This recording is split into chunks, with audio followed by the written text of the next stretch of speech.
justement, les scientifiques, la science, c'est le doute. Quand je vous écoute, vous ne doutez pas beaucoup. Mais je doute tout le temps. Mais est-ce que vous êtes encore un scientifique? Est-ce que vous êtes révélé? Parce que là, c'est plutôt le leader qui parle. Le roi et Michel. Non, mais ce qui est important, j'ai des fonctions différentes.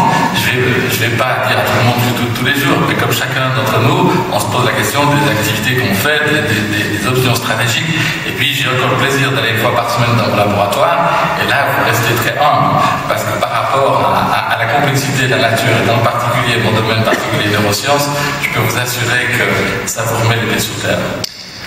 On revient peut-être à ce dont on a discuté tout à l'heure. Vous avez dit, mon but, c'est que l'Europe retrouve son leadership universitaire, l'Europe et la Suisse. Et ce qui est intéressant dans la discussion d'aujourd'hui, de voir une image au fond assez inquiétante du futur de l'Europe. On a entendu, M. Rode nous l'a dit, et bien sûr, mais si on doit penser à la construction européenne de demain, sur quoi allons-nous la construire? Il faut voir quelles sont les forces de l'Europe.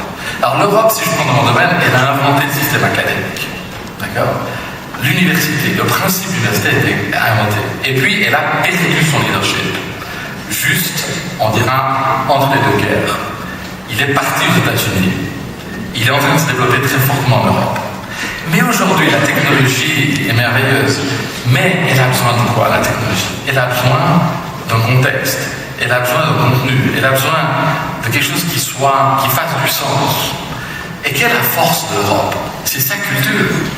C'est l'ensemble de ses cultures. Et essayons de bâtir une Europe confiante sur les atouts que nous avons.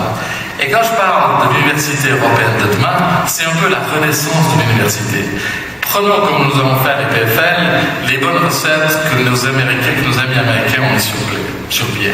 On les connaît, on les a essayé de les adapter à l'EPFL. Mais c'est pas de simplement singer le système américain. Aujourd'hui, c'est d'intégrer cette culture. Demain, le sens de la vie va prendre encore plus d'importance. Et je crois que là, l'Europe a beaucoup à offrir. Et je crois qu'il faut recréer, refonder d'une certaine manière, remettre les sciences humaines et sociales avec les sciences technologiques. Et là, l'Europe a, à mon avis, un atout non négligeable, probablement bien plus grand que beaucoup de ses compétiteurs. Donc moi, je suis peut-être pas très optimiste sur le court terme, mais sur le moyen et long terme, je pense que l'Europe a beaucoup à offrir si elle arrive à faire ce changement. Et il y a quand même une très belle chose dans nos domaines, mais forcément on parle de nos domaines, c'est toujours le temps, la décennie. L'unité de base, c'est la décennie. Mais lorsque je vois ce que l'Europe a été capable de faire dans le système de Bologne, de mettre que tous les diplômes soient compatibles et de promouvoir cette mobilité entre les différentes cultures, je vois un espoir assez grand. Et ce que je vois aussi chez nos amis asiatiques, il n'y a plus l'idée de seulement aller aux États-Unis, mais c'est aussi de venir en Europe. Hier, j'avais le président vietnamien qui visitait les PFL. C'est intéressant de voir qu'au fond, il y a un intérêt chez les Asiatiques de ne pas tout miser sur les États-Unis, mais de revoir l'Europe et de revoir sa richesse. Et je suis là, sur le moyen et long terme, très optimiste quant à sa capacité de l'Europe, du fait de sa richesse culturelle, d'être compétitive. Alors, dernière question, le poids de la Suisse dans cette Europe de la science.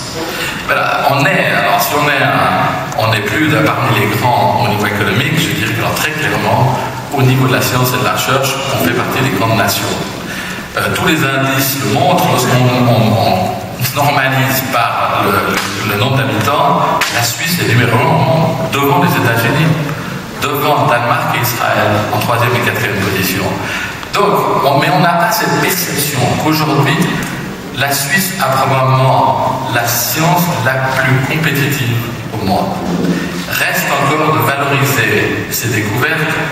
Et je suis là aussi moyennement optimiste puisqu'on est arrivé un peu de retard, mais aujourd'hui les choses sont en train de bouger. Quand je vois simplement que l'année passée, nous avons eu 20 startups créées par les PFL, c'est autant qu'un MIT.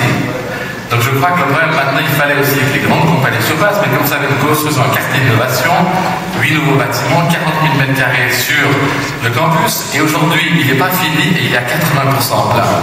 De compagnies qui viennent s'installer. C'est 2000 emplois qui vont être créés dans les 2 ans sur le campus des Vieux-Blancs. C'est Bombardier, c'est très bien, mais c'est beaucoup plus que Bombardier. 2000 emplois supplémentaires. Et ceci au milieu de la crise. Pourquoi est-ce que ces industries viennent? Parce qu'elles sont attirées par le savoir, par la qualité de notre formation et de notre recherche.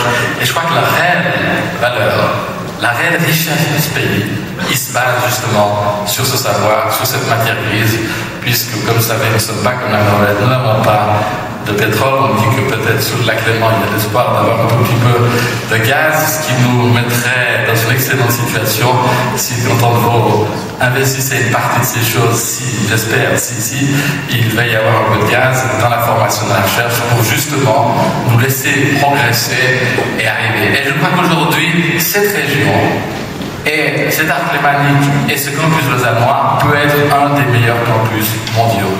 Je crois qu'ils vont juste avoir l'audace d'y croire. J'y crois personnellement. Merci.